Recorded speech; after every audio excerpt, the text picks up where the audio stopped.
Hi everyone, today we're going to take a look at another lens that Astrhori sent out to me to review. This time it's a full frame 18mm fixed f8 shift lens. So basically it's a super wide angle lens for full frame cameras, and it's a more normal wide angle lens for APS-C style cameras, giving you a 27mm equivalent in full frame terms. And it also has that shift capability which changes the geometry of the image circle to help you with like converging lines. And it's used a lot in architectural type photography, and it's actually easier to show you than to try to explain it. So I'll give you a few examples and show you how I used it. But for now, let's take a closer look at the lens itself. All right, here I have the lens mounted onto my Panasonic S5, which is a full frame L mount camera. And as you can see, it's basically a pancake lens. It's very, very small. And it comes with this nice metal lens hood. And it's just stays on there by friction. It doesn't screw on or anything. It also has that shift capability, which I talked about. As you can see, I can shift it left and right. And I can also rotate this, and it's indexed in 45-degree stops. So I can go vertical. And now you can see it shifting up and down because I've rotated the lens 90 degrees. The lens has a really nice all metal build. It feels really good in the hand, but it's not very heavy. I think it's only like 168 grams. And just to see how the shift mechanism looks from the rear, you can see that the front element's the only thing that moves, whereas the rear element stays stationary. And the focusing ring here is nicely dampened, feels good here out to infinity.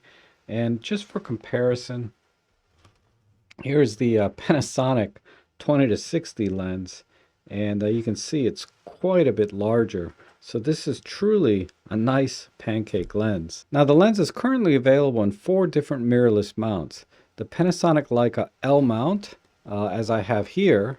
It's also available in the Canon RF mount, the Nikon Z mount, and the Sony E mount. Now let's take a quick look at the sharpness, and we'll go into the center of the image. And over here I have my Panasonic 20-60 kit lens at 20mm, and then over here I have the Astrhori. And honestly, in the center I'd say they're both pretty much the same. And the 20-60 is a really good kit lens actually. So I think the Astrhori is doing a good job keeping up with it. Now let's just move out to about a third of the way into the frame. And you can see that this is where the Astrhori is starting to fall off a little bit in comparison to the Panasonic. And then when we get all the way to the corners go even a little bit softer. But these are wide angle lenses, and when you back off and frame the image like you normally would, I think the Astrhori is doing a really good job here. And I'll show you a couple other more real life examples.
So I did my best there to take advantage of the wide angle lens, and I think you can see that this lens is sharp enough for these kinds of images. At least I thought so. Now let's talk about the shift functionality of this lens. Okay, let's look at an architectural scenario where you want to take a picture of a very tall building. And when you go up to frame the image, a lot of times what you have to do is tilt the camera up so you can get the top of the building in the frame with a little bit of sky. But when you do that, you start to get converging lines. And if you want to keep the line straight, you have to bring your camera back down so that the front is parallel with the front of the building, and that'll give you your straight lines, but then you lose the top of the building, right? But with a shift lens, what you can do is simply shift the lens up like this, and that'll bring the top of the building back down into the frame along with a little bit of sky. Now, if it still doesn't fit after you've shifted the lens, your only choice really is to move back a little bit further, because some buildings are just very tall and you're too close. You don't have too many options. But a shift lens will definitely give you some more flexibility to get the lines straight and to get everything in the frame. So let me show you a couple of examples. All right, here's a scene where I set up my tripod as high as I can so I can get over this railing that you see in the bottom right, while at the same time trying to keep my sensor and lens parallel with the front corner of this building so I can keep my lines straight. And as you can see, I wasn't able to get the tripod high enough to get over the railing, or was I able to capture the top of the building with a little bit of sky. However, with a shift lens, all I have to do is move the lens up. And now all I have to do is go into post-processing and just crop out the vignetting at the top and that tiny bit of railing at the bottom. Now let me show you a couple scenarios where you actually may want to shift the lens in a downward position so you can get a little different composition that may work better for you. Take this landscape, for example, where I set the camera up on a tripod and I've aligned the vertical plane so that I get an accurate perspective. And without moving the camera or adjusting the tripod, all I have to do is shift the lens down so that I get less sky. And then a typical use in real estate photography is a lot of times you need to mount the camera up high enough so you can see the tops of the counters and tabletops, but then you get too much ceiling. So all I have to do now is just shift the lens down so I get less ceiling and more floor. Now up to now we've been talking mostly about the vertical shifting of the lens. However, if I rotate the lens 90 degrees, we can now shift the lens left and right. And there's some really good applications for this as well. Now there is a caveat when you're shifting horizontally with this lens, and that is it's designed primarily for APS-C sensors because the image circle is not quite big enough to cover a full frame sensor when you're shifting really in any direction. And that's why you get the heavy vignetting that we've kind of been seeing in the previous images. So it really only makes sense to use a horizontal shifting type feature on cameras like the Sony a6000 series or the Nikon Z50 and ZFC, or like the Canon R7 and R10. These are crop sensor cameras that when you shift left and right, the field of view is not quite as wide, so you don't get that heavy vignetting. So here I'm using the crop APS-C mode where I took 3 images, took one in the center, then shifted left and shifted right. And then I took these and stitched them together in Photoshop. And here I framed out just the center image so you can see how much wider field of view you would get on an APS-C type sensor. And then of course here's the final image with some heavy editing. Now let's talk about using this lens maybe for video, and I think for 4K video it's more than sharp enough to resolve all of the detail if you're recording 4K. And the field of view certainly lends itself to cityscapes, landscapes, even vlogging. You just have to be in good light because it is a fixed f8 lens. Now there is still some minor vignetting even in 4K on a full frame camera, but that's easily corrected in post-processing as you can see here. And in this clip here, I wanted to show you the lens flaring that you get when you point the lens directly at the sun.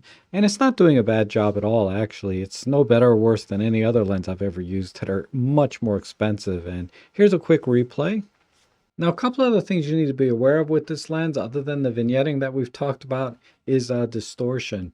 Now, there is some minor barrel distortion, and there's also that distortion and stretching in the corners that really you get with any super wide angle lens. Now these things are usually corrected in camera when you're using a native lens. However, this is a third-party lens, so you're gonna have to do a lot of the corrections yourself in post-processing. So I think for most of the kind of images you'll take with this lens, it's very easy to correct for vignetting and barrel distortion, and then just crop in a little bit and you'll get fantastic images. Even for a lot of the architectural type stuff that I showed in this video, it does a fine job. It's easy enough to correct for these things. However, if you have to do very critical architectural type work where there's a lot of verticals and horizontals and those need to be perfectly straight, you're really going to have to invest in one of those much more expensive native mount lenses to get that kind of result. So I wouldn't recommend this lens really for professional work. but for most of us, enthusiasts and things, this lens will be perfectly fine. So I think at this price point of $119 as of this video, this is a really interesting lens because it's a pancake lens, it's relatively sharp, it's super wide angle, and it gives you some flexibility that you wouldn't normally have without that shift capability. So if you think this lens might be for you, of course, I'll have my affiliate links down below. But I hope you found this video helpful. I appreciate you watching, and I hope to see you again soon.